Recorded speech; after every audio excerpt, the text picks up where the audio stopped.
roses in the fall is something that is sort of controversial if you go digging around and try to figure out how to do it right.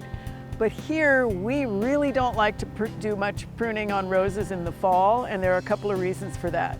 First off, they are not technically woody stems. The pith in the center is soft and should be a nice light color. If you see a hollow stem in roses, it may be one that has had borer damage in it.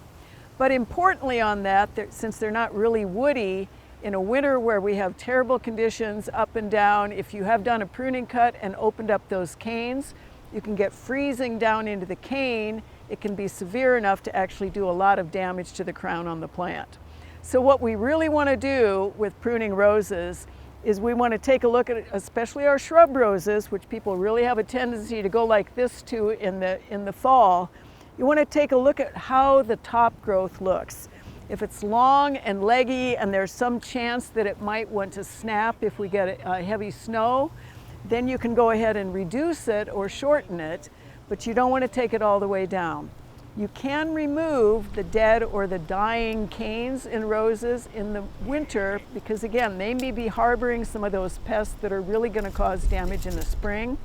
And if you do have one like this one, which is home run, that has bloomed late, you can go ahead and take off or deadhead essentially all of those blooms. Now, one of the other issues with pruning roses in the fall, if you prune them early in the fall, even doing much pruning at all, there's a tendency for them to potentially break new buds. Then you have all that soft growth, and that is what may die off in the winter months. So you want to really be cautious about pruning roses in the fall.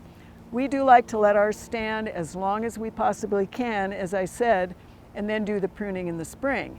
And then, of course, it's a fairly complicated process.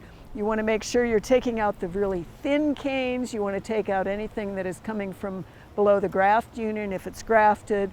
You want to take out anything that is crossing or pointing in the wrong direction to make sure you open up air movement for the roses so they don't end up with a lot of disease. So again, in short, we're not going to take much off right now, and we're going to make really good, clean pruning cuts above a bud pointing in the right direction.